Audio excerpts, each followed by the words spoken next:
7 months for Bruno as he entered the ring last night. Twice the fight with Ecklund had been postponed, leaving him with just one contest in that time, and that was all over in the first round. Ecklund from Sweden, absolute giant of a man, even bigger than Bruno, making his first defence inconsistent but very dangerous. Big crowd at Wembley. The Levine Duff promotion was sponsored by the Mirror, and at ringside was our commentator, Harry Carpenter.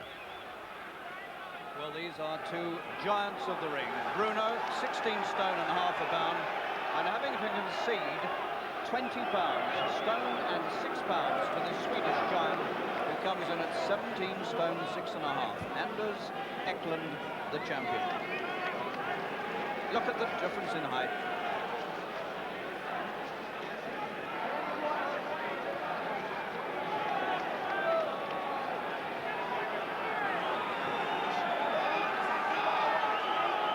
Bruno's chance is here.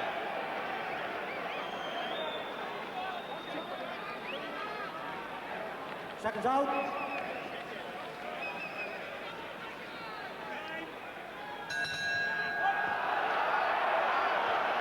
Can Bruno's punch topple the giant? Ecklund has had an up and down career, and I mean that literally. He's had disastrous nights, and he's had one very good night when he won this title from Stefan Tangstad of Norway. That was in March. Bruno's gone straight into the attack with the big bombing blows. And he certainly scored the first psychological points, and he's given the big man from Sweden a taste of what's coming, and he's already beginning to look very shaky. Ecklund, that is.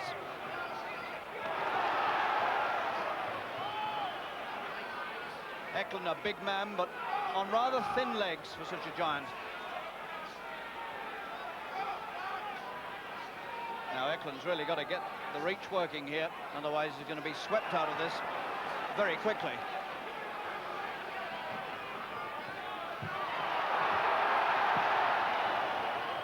And Bruno at the moment catching him with everything, including good left jabs.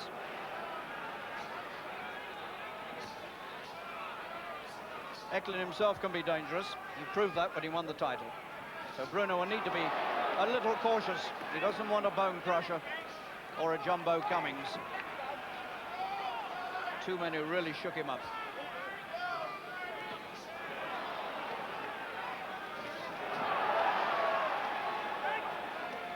Bruno certainly moving around the ring quite neatly.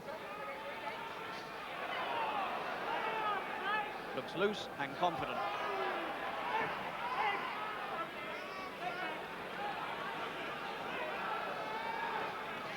Ecklund taking deep breaths.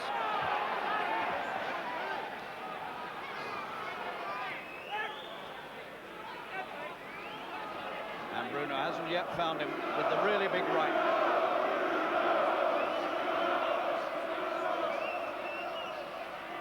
And this crowd already beginning to warm to this fight, sponsored by the Mirror.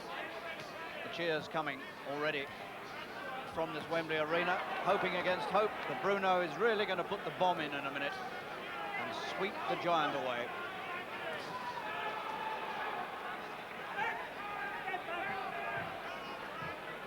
Ecklund seems to have recovered from the very, very shaky start.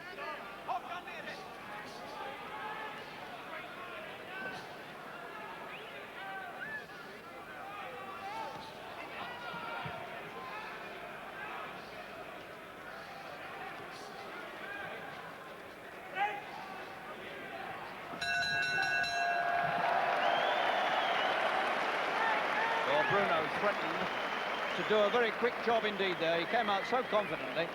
Wonderful start. No nerves at all. Looked absolutely in charge at the start. And for about a minute, it looked as though he might just get it over very, very fast indeed. Frank Bruno, 23 years old, 4 years younger than Ecklund. 16 stone and a half a pound, 20 pounds lighter. 3 inches shorter, and conceding an inch in reach, 84 inches to 85. Ranked number 9 now by the World Boxing Council, Bruno.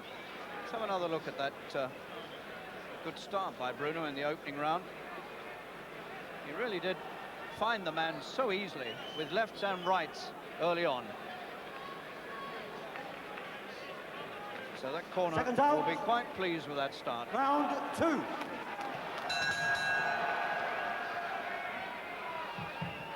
Franz Marti, the Swiss referee, having a job clearing the Swedish corner.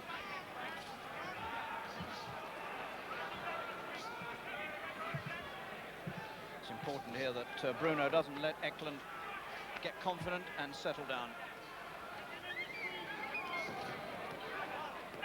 And already Ecklund's nose is bleeding, and that's because of the jabs that Bruno has planted on it. He's been impressive with the jab.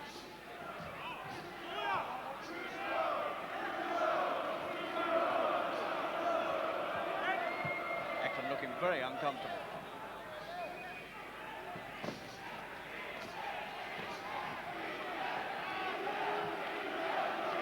And Bruno not going wild with the right hand, he's waiting.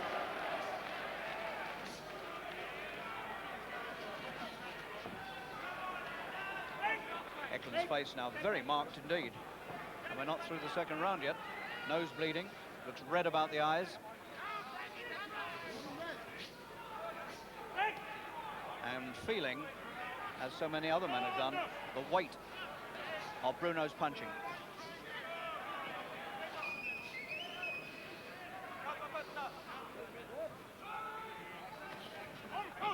With Larry Holmes having been beaten by light heavyweight Mike Spinks in the last few days, the whole heavyweight situation is blown wide open now. And Bruno's big chance, if he wins this, could be not too far away, but not if he takes punches like that. He stood for the right hand and Ecklund was through with it. And there's the danger sign, the first of them for Bruno. And he looks a bit disturbed too. Now he needs to keep cool here. And above all, keep away from the right of the Swede. And the Swede has suddenly gained a lot of confidence. Bruno's hurt. And that bell has come at a very, very opportune time for Frank Bruno, because once again he was caught by the sucker right hand. Jumbo Cummings did that to him once, and he threw a fight away against Bone Crusher Smith by getting caught in the last round when he had the fight won. Let's have a look at that again, because this is the danger for Bruno if he gets careless. There it is, just masked by the size, the sheer huge hulk of the man. But nonetheless, Bruno felt that right hand, and he still didn't look too good at the end of the round.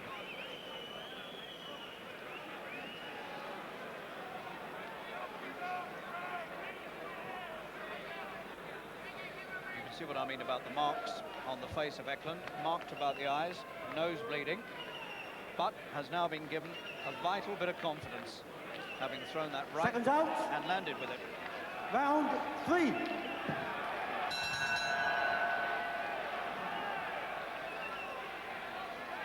there's a bump at the side of Bruno's left eye, and I think that's where the right hand caught him.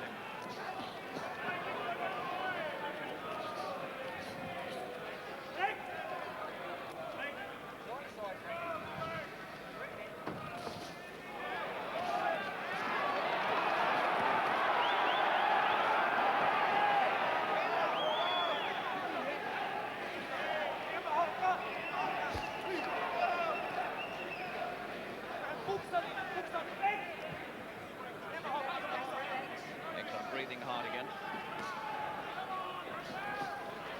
But he's getting through with the right hand. Bruno's defences looking very suspect when Ecklund comes forward.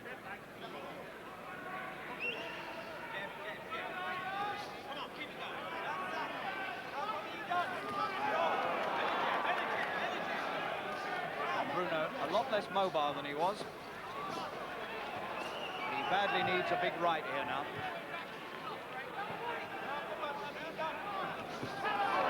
He tried and he only just missed with it.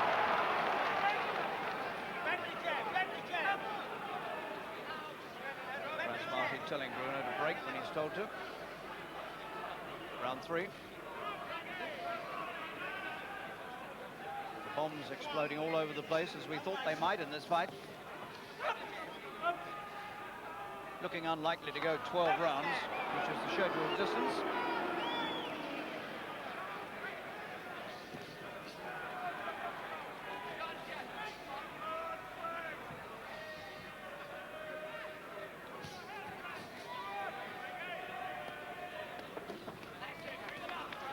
Ecklund has certainly gained in confidence since that very, very shaky opening.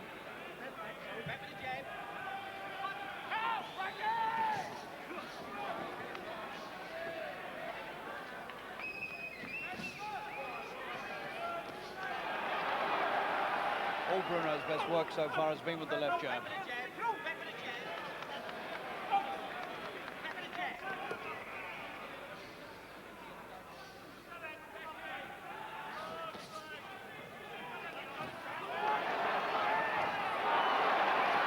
got him with the right.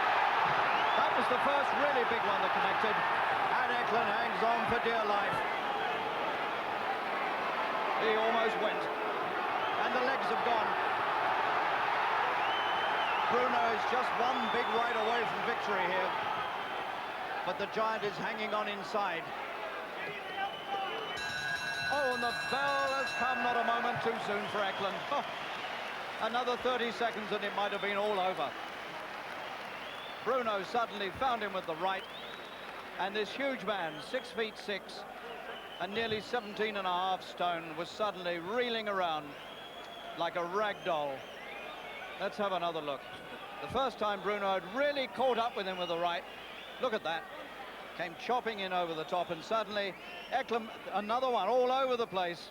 Didn't know where to go except claim Bruno. Another angle on it. A sample of what Bruno can do to men. That wasn't the one that really did the damage. That was the one. It caught him lower down on the jaw, and the senses almost left him. So the champion now in some trouble. Seconds out. Round 4. And this crowd sensing that Bruno could be on the edge of victory here. He's got him again with the right, and a second one, and he's down. Right at the start of the 4th round, 10 seconds in. Is he going to beat the count? I don't think he is. He's not coming up, and Bruno is the European champion, and he's made his mark in the world. Bruno's first title, and he's only 23, and he's done it in the opening seconds of the 4th round. You can hardly do any better than that. Champion of Europe, and Lawless, the manager, acclaims him as well. He set him up in the 3rd, and he finished him in short order at the start of the 4th. So Ecklund won the title in March, and he's lost it at the start of October. And Bruno starts on his reign as the big man in Europe.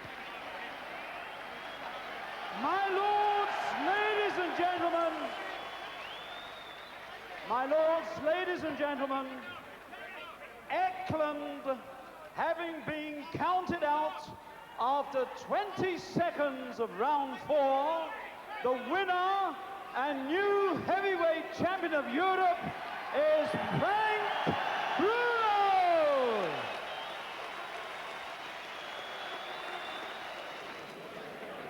Frank, congratulations. Well, how does it feel to be a champion? It feels beautiful, very, very beautiful. I didn't think I would see you again, Harry, you know what I mean? I thought you retired from the show, but... No, you got it all wrong. No. Right, tell me all about it. Well, at first I tried to knock him out because I know someone else knocked him out and people what beat him, but he was a good guy, big 17.5 stone, he could jab and move where I need to punch. I dig a little bit, but I thank God I'm champion, Harry. You don't know how it feels to be champion. You didn't jab too badly yourself, you know? Yeah, It looked good to you. Yeah, I was trying to knock him out with the jab instead of picking it and trying with the hook, but I've been rusty for about 6 weeks, so what do you expect, Harry? You did have one right hand that caught you. He did hurt you a bit in the I don't think it second, hurt was it, me, or no. third? All the punches what he caught me with, I knew that they were going to come. I was trying to exhaust himself out, because I knew I had to go more than 1 round tonight, you know? Because he was a tough boy, you know? I think we might be able to see how you finish. Here you are. Now, tell me all about this here. I was trying to set him up, jab him, because he knew the jab was coming all the time. but I wanted to sneak it over the top. I did sneak over the top, but he's a craftsman, you know. He tries to hold and grab you like an octopus, you know, like you can see there. But I just wanted to just destroy him. You didn't let him go. Once you had him going, you didn't let him go. Right, Harry. Well, now the night after, Frank Bruno has joined us in the Sports Night studio. Frank, many congratulations on that title. How did you enjoy your first day as European champion? It feels very, very good. I would have liked to have the belt around my waist and showing it off now, but I just thank God I'm European champion. Yes, you'd have fancied wearing that running around the park this morning. You're out doing 6 miles, really. Yeah, this morning, yeah, just to loosen out a little bit, yeah. Right. Also very pleased to welcome the other great hero of the week, Barry McGuigan, still emphatically world featherweight champion. Thanks, Barry, Steve. your impressions of that performance by Great Frank? performance. I'd have to say that I think Frank was much looser this time. I think the rest has done the world of good. He's improving all the time, and I think the heavyweight scene's wide open at the minute for Frank, and I think he can become the champion of the world if he works hard enough, and I'm sure he'll do that. Absolutely. Winning the first title takes a great weight off your shoulders, doesn't it? It certainly does, and I think he's a great prospect. As this is turning into a mutual admiration society, Frank, where did you see Barry's performance on Saturday night? I was staying at Terry's house and I saw it then, yeah.